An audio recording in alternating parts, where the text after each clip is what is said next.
The capture. The crystalline spires of New Saturn base sparkled like diamonds against the methane storms of Titan.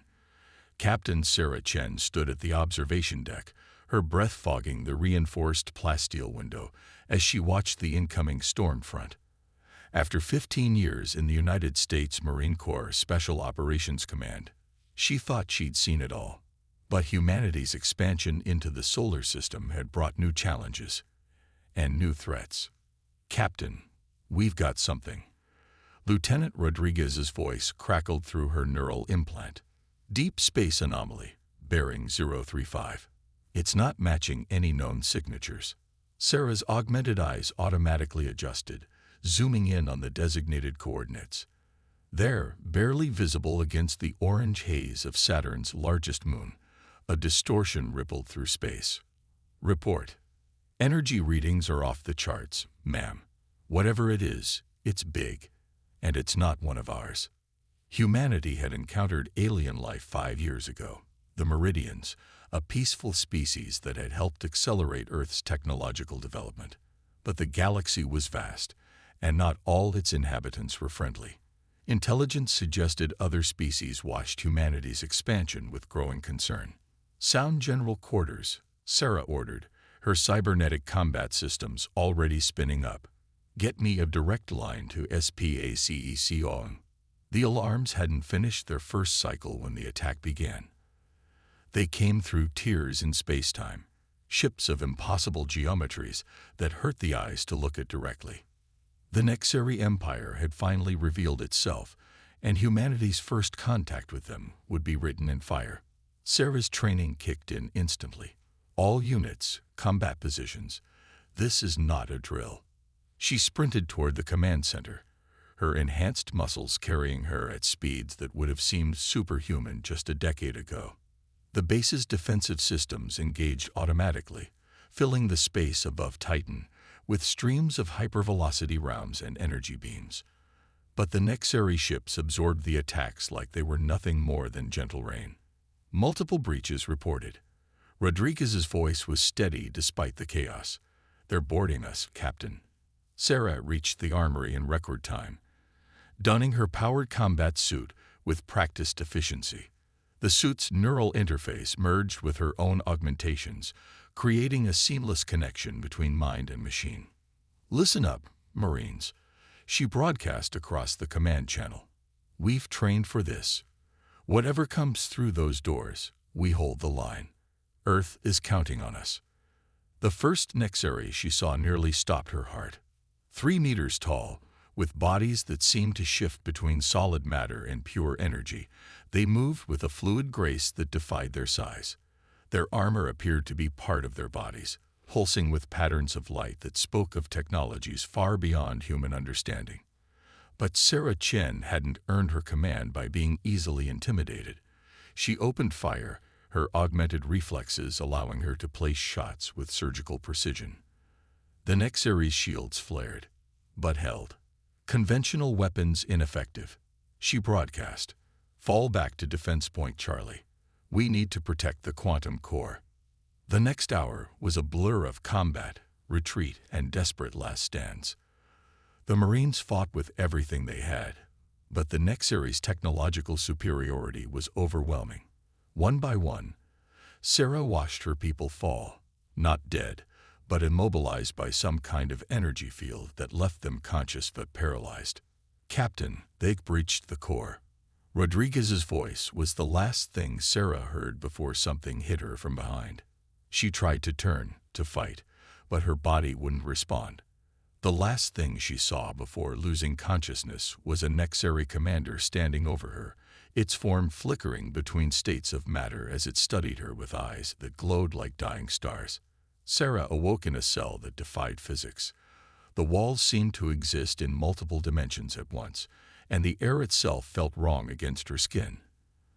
They had stripped her of her powered armor and external augmentations, but they couldn't remove the improvements buried in her DNA, her muscles, her bones. "The human is conscious," a voice said in perfect English, though it seemed to come from everywhere and nowhere at once. Such primitive beings, these humans, They augment their bodies with crude machinery, thinking it makes them stronger. Sarah remained silent, taking in every detail of her surroundings. The Nexari guards watched her with what she interpreted as amusement, their bodies shifting and flowing like liquid mercury. "Your species is young," the voice continued, "barely able to reach your own moon when we first noticed you. And now you dare to challenge the dominion of the Nexari Empire. Your hubris will be your undoing." Sarah finally spoke, her voice steady despite the disorientation. "If we're so primitive, why did you attack us? What are you afraid of?" The question brought immediate reaction. The nearest guard's form stabilized into something almost solid, its luminescent eyes fixing on her with sudden intensity.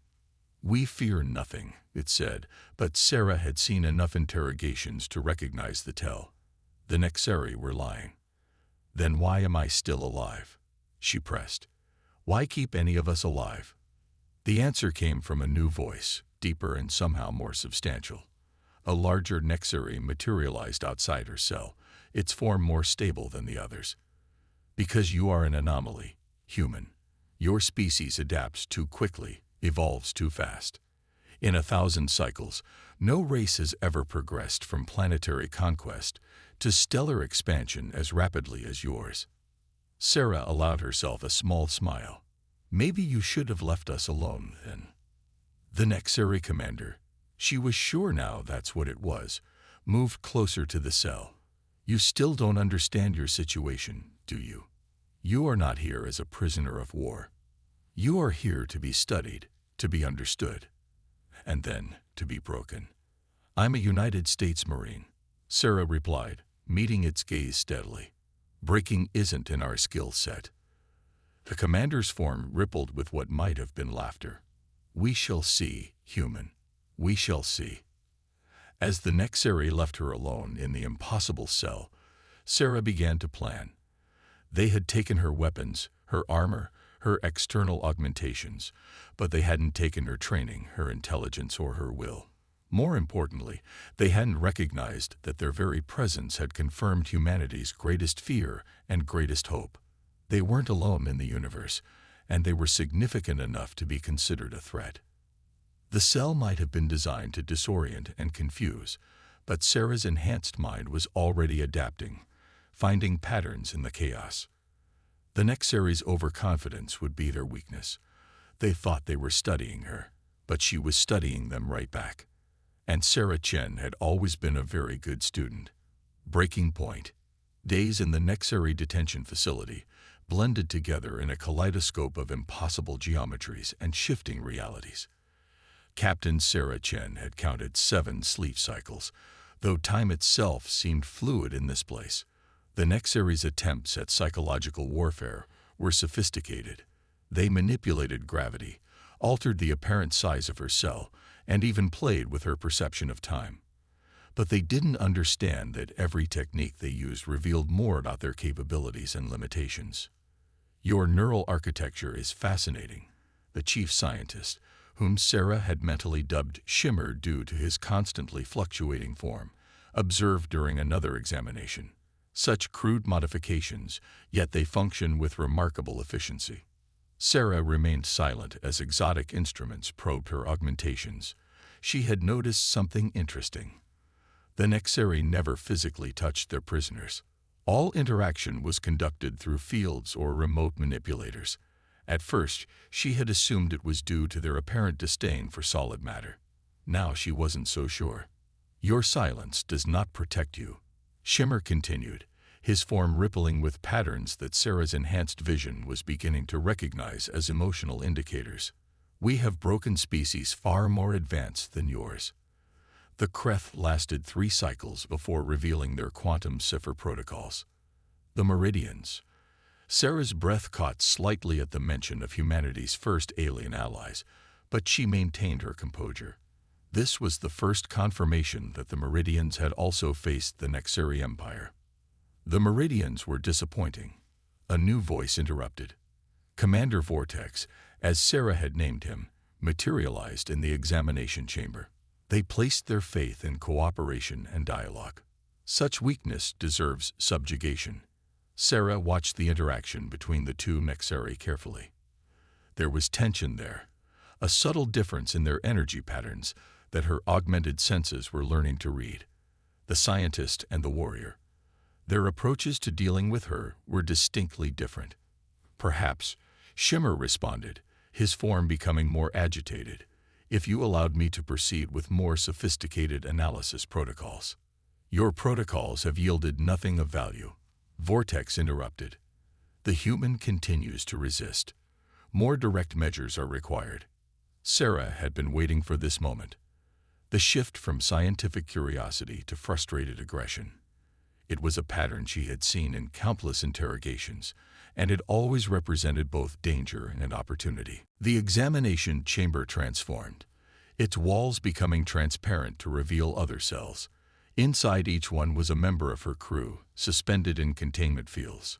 Sarah recognized Rodriguez, Zhang, and others from New Saturn Base. Your species places great value on collective welfare, Vortex stated, his form stabilizing into something more overtly threatening. Perhaps watching your subordinates suffer will loosen your tongue. Sarah finally spoke, her voice calm and measured. You've made 3 critical mistakes. The statement caught both Nexeri off guard.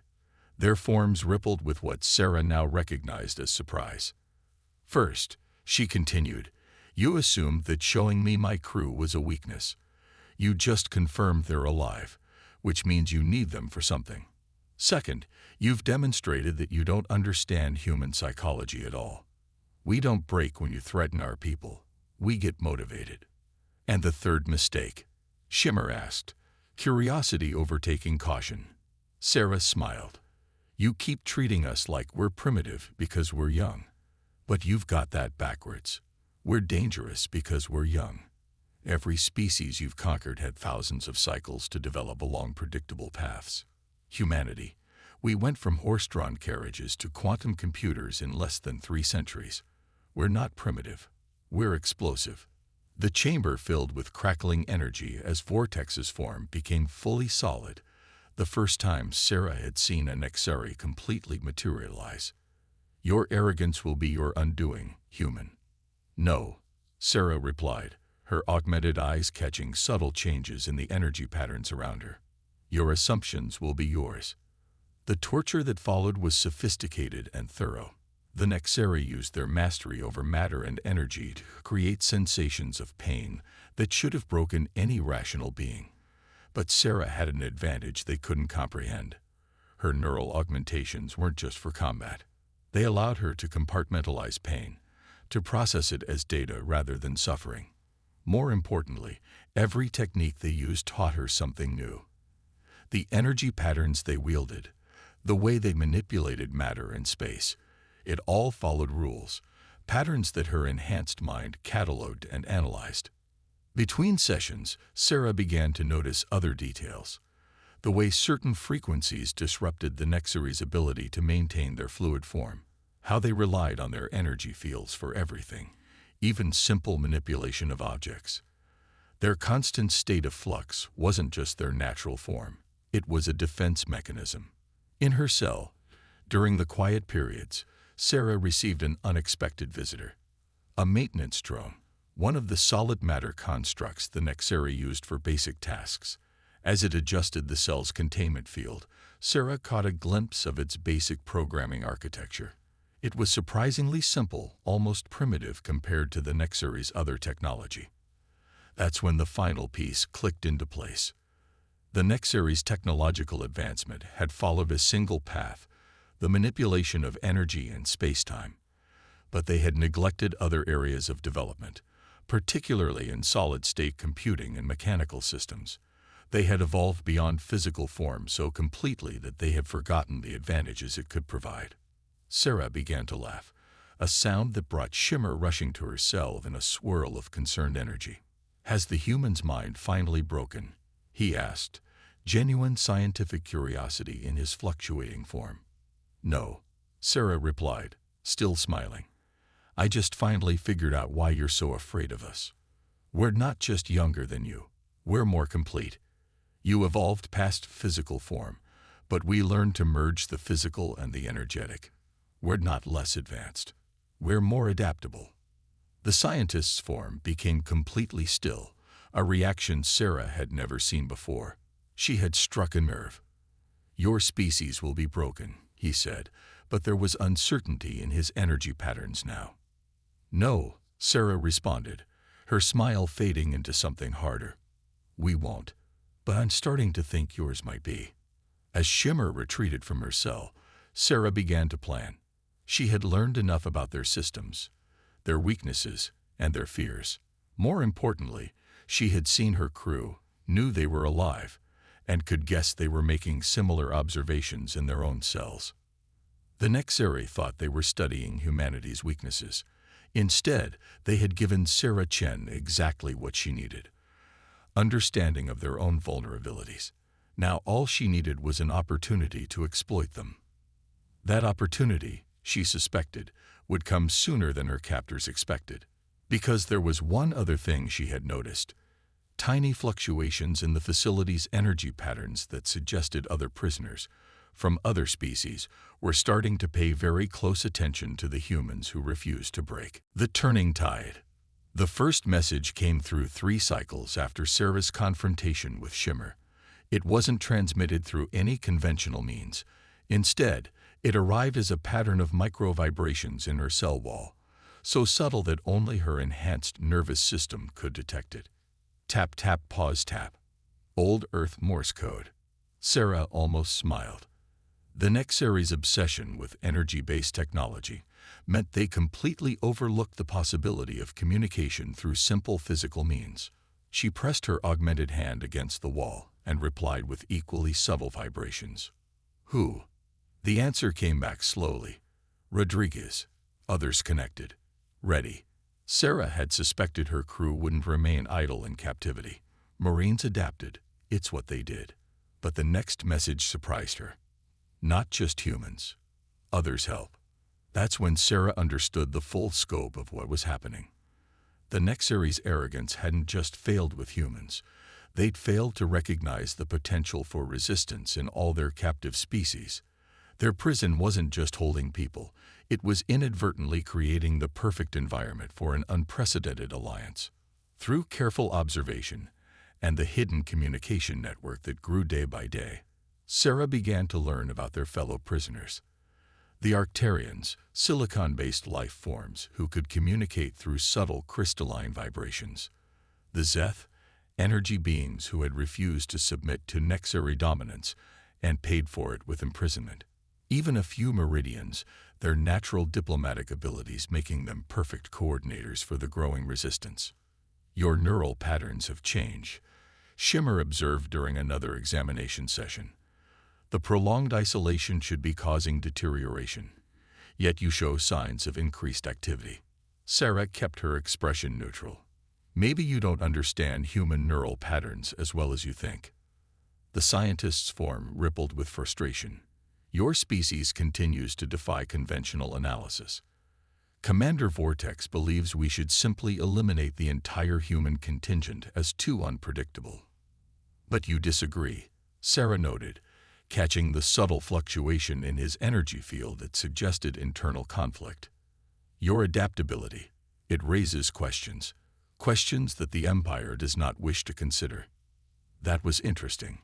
Sarah filed away this hint of discord within the Nexari hierarchy. Every piece of information could be valuable. Back in her cell, Sarah received another message, this time from an unexpected source. The maintenance drone that regularly adjusted her containment field had been modified by the Arcturians, she learned. Their crystalline technology had allowed them to subtly alter its programming, turning it into a secret messenger. The news it brought was both encouraging and dangerous.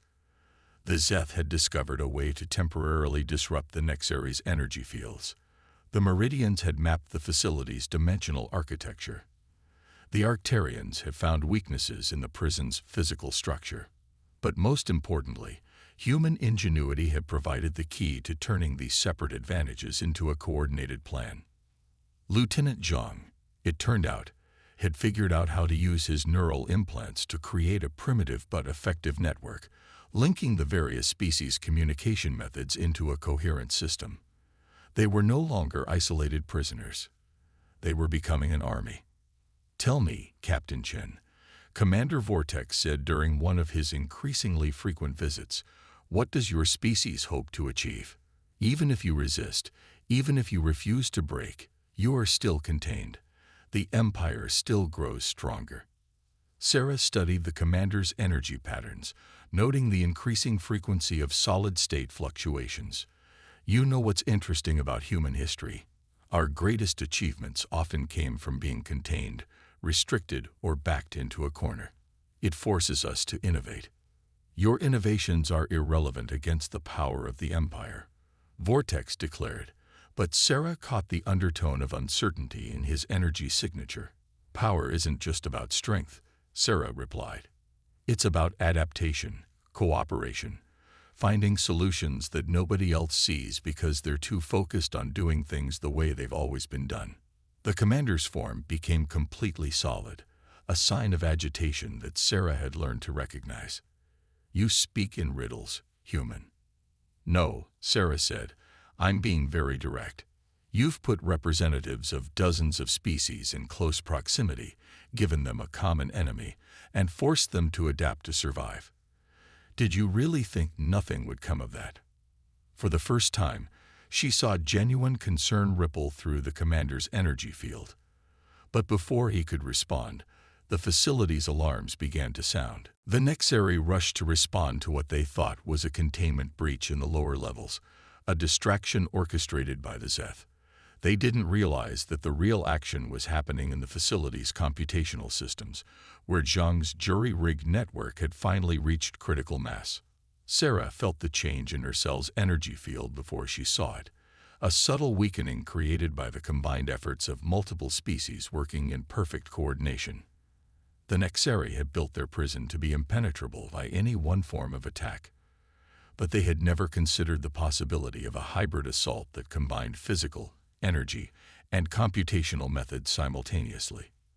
As her cell's containment field fluctuated, Sarah received one final message through the network. "Ready for revolution, Captain." Sarah Chen, U.S. Marine, daughter of Earth, and now leader of the most diverse resistance force in galactic history, allowed herself a genuine smile as she replied, "Semper Fi." The Nexari were about to learn why putting a Marine in charge of a prison break was a very, very bad idea. The prison break began not with an explosion or a battle cry, but with silence. Complete, absolute silence as every energy field, every containment system, and every surveillance array in the facility simultaneously went dark. The Nexari, so dependent on their energy-based technology, found themselves truly blind for the first time in centuries. Sarah Chen was already moving, her cell's physical lock, a backup system the Nexari considered too primitive to worry about, had been quietly compromised by Arcturian crystal tech days ago. She slipped into the corridor, her augmented vision adapting instantly to the darkness. "Status report," she subvocalized, her neural implants connecting to Zhang's makeshift network. "Lower levels secured by Zeth teams," came the response. "Arcturians have disabled primary power conduits. Meridian diplomats are keeping the civilian staff contained. Rodriguez is leading Team 2 through the Western Quadrant." The plan was unlike anything the Nexari could have predicted because it hadn't come from any single tactical doctrine. It was a hybrid strategy that combined each species' strengths while covering their weaknesses. The Zeth provided energy disruption. The Arcturians handled physical sabotage. The Meridians managed coordination. And the humans provided something uniquely their own: adaptability and tactical innovation.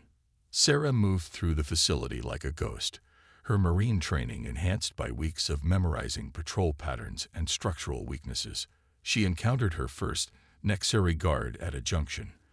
The alien's form was unstable, flickering erratically without its usual energy field support.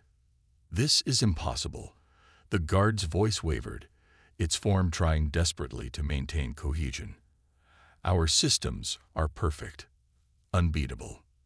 That's your problem, Sarah replied, moving past the destabilized guard.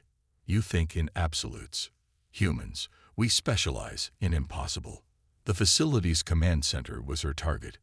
While other teams freed prisoners and secured critical systems, Sarah had the most dangerous mission, confronting the Nexari leadership directly. She found Commander Vortex and Shimmer exactly where she expected, in the dimensional core that powered the entire facility. Their forms were more solid than she'd ever seen them, forced into physical manifestation by the facility-wide energy disruption. "What have you done?" Vortex demanded, his voice carrying an unfamiliar tremor of fear. "We adapted," Sarah answered simply. "Every species you imprisoned brought their own piece of the puzzle. The Zeth taught us about your energy fields. The Arcturians showed us your structural weaknesses. The Meridians helped us coordinate. But humanity, we provided the spark, the ability to take different approaches and combine them into something new." Shimmer's form stabilized slightly, scientific curiosity briefly overwhelming his fear. "Fascinating. You didn't just resist individually. You created a completely new form of resistance by combining methodologies that should have been incompatible." "That's what humans do," Sarah explained, keeping her distance as she noted the desperate energy patterns building around the commander. "We take ideas from everywhere, combine them in new ways, and create solutions that nobody else imagined. We're not stronger than you, or smarter, or more technologically advanced. We're just better at thinking outside conventional boundaries." "You understand nothing." Vortex's form exploded into a maelstrom of barely contained energy. "The Empire maintains order through strength, through purity of form and purpose." "No," Sarah countered, her augmented senses detecting the approaching teams of freed prisoners. "The Empire maintains control through fear and isolation. But you made a mistake. You put all your enemies in one place and gave us time to learn from each other." The commander launched himself at her, his form becoming a lethal wave of pure energy. But Sarah had been counting on this reaction. As Vortex attacked, dozens of Zeth prisoners emerged from hiding, their natural energy manipulation abilities, combined with techniques learned from human neural interfacing, creating a containment field that the Nexari commander couldn't break. "Impossible," Shimmer whispered, watching his superior trapped by the very beings he had imprisoned. "Our containment technology is beyond their capability." "Your technology," yes, Sarah agreed. "But they're not using your technology.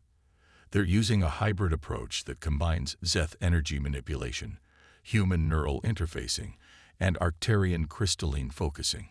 Something entirely new, created by cooperation between species you thought could never work together." Through her neural link, Sarah received confirmation that the facility was secure. Prisoners were free, Nexari guards were contained, and the facility's communication systems were under resistance control. But she wasn't done yet. Now, she addressed both Shimmer and the trapped commander. "We're going to have a conversation about the future. Because this isn't just a prison break, it's a revolution, and you're going to help us broadcast what happened here to every corner of your empire." "Why would we help you?" Vortex demanded, his energetic form still raging against his containment. "Because," Sarah smiled, "you're scientists and warriors. And deep down, you must be curious about what else is possible when different species work together instead of trying to dominate each other. The Empire's way isn't the only way. Today proved that." Shimmer's form shifted, suggesting deep thought. "The implications, if what you've demonstrated here could be replicated on a larger scale." "That's what I'm counting on," Sarah nodded. "This facility isn't going to be remembered as a prison. It's going to become the birthplace of something new. An alliance that proves strength doesn't come from domination, but from cooperation and adaptation."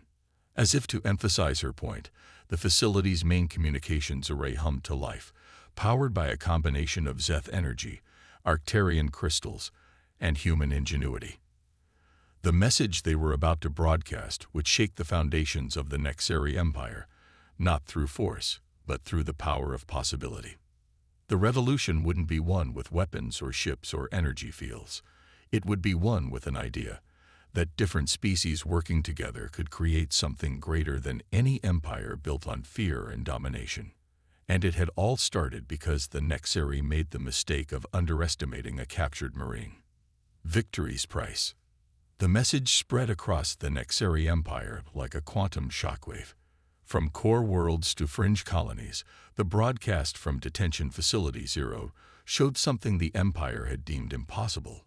Their most secure prison transformed into Ground Zero for an unprecedented revolution.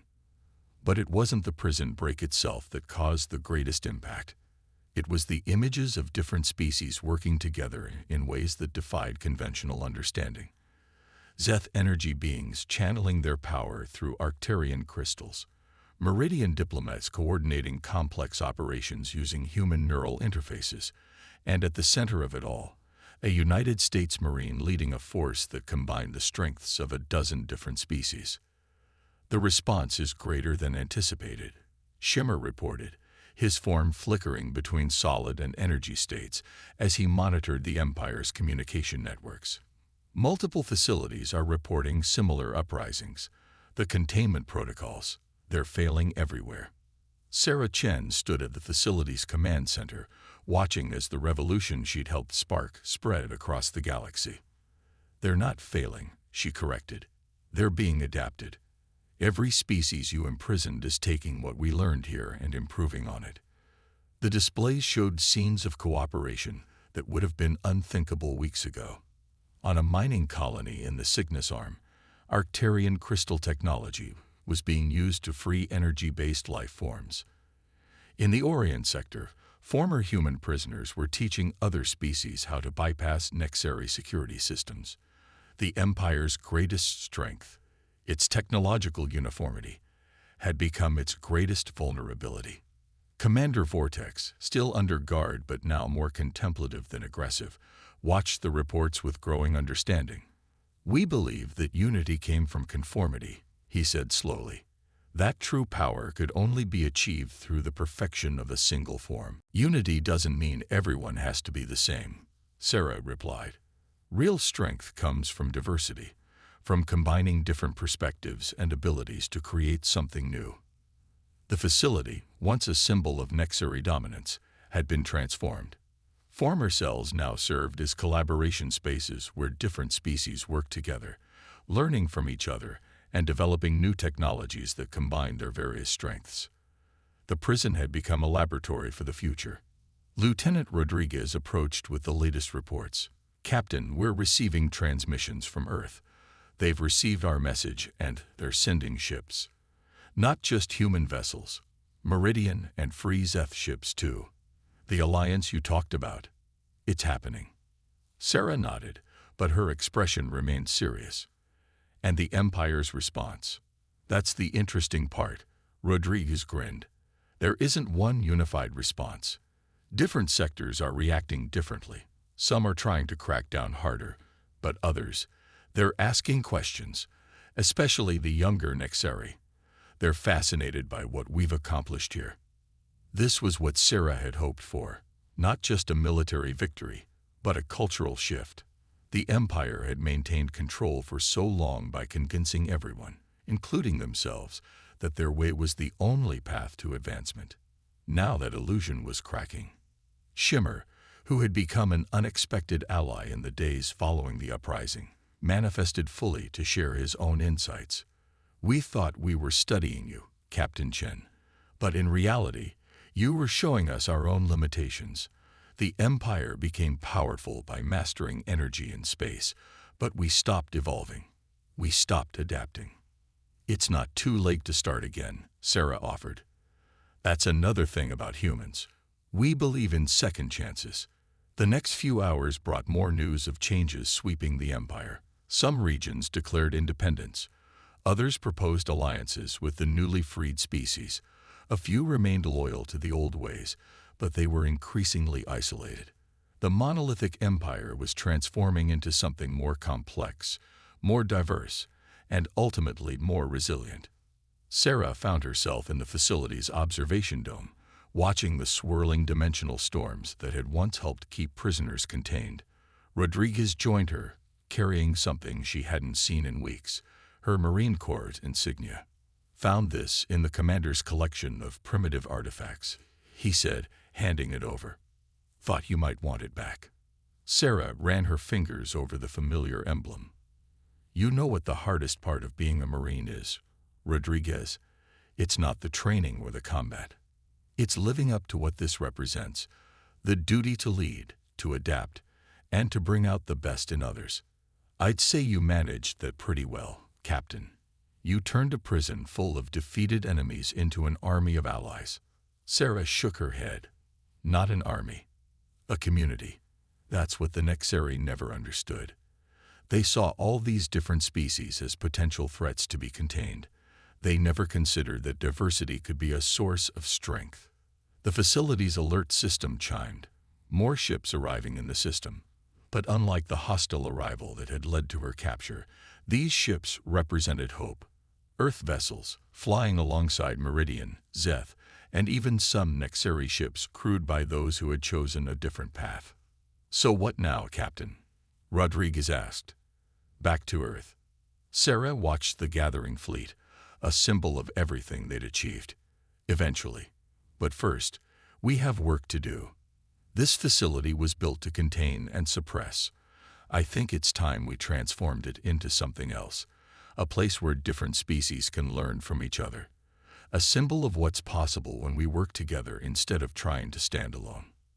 As if in response to her words, the dimensional storms above the facility began to calm, their chaotic energies settling into new patterns. Patterns that, like the alliance they'd built, combined the strengths of multiple species into something greater than the sum of its parts. "You know," Rodriguez mused, "when they captured us, the Nexeri thought they were containing a threat. Instead, they gave us exactly what we needed to change the galaxy." Sarah smiled, touching her Marine Corps insignia one more time before pinning it back on her uniform. "That's the thing about humans, Lieutenant. Put us in a cage, and we won't just figure out how to escape. We'll redesign the cage into something better." Above them, the first Earth ship docked with the facility, bringing with it new possibilities and new challenges. But Sarah Chen wasn't worried. They had already accomplished the impossible once. Now it was time to see what else they could achieve together. Because that's what Marines do. They adapt, they overcome, and they never stop pushing the boundaries of what's possible. Only now, they weren't doing it alone. They were doing it as part of something bigger, something that promised to transform not just the Nexeri Empire, but the entire galaxy. And it had all started because someone had underestimated a captured Marine.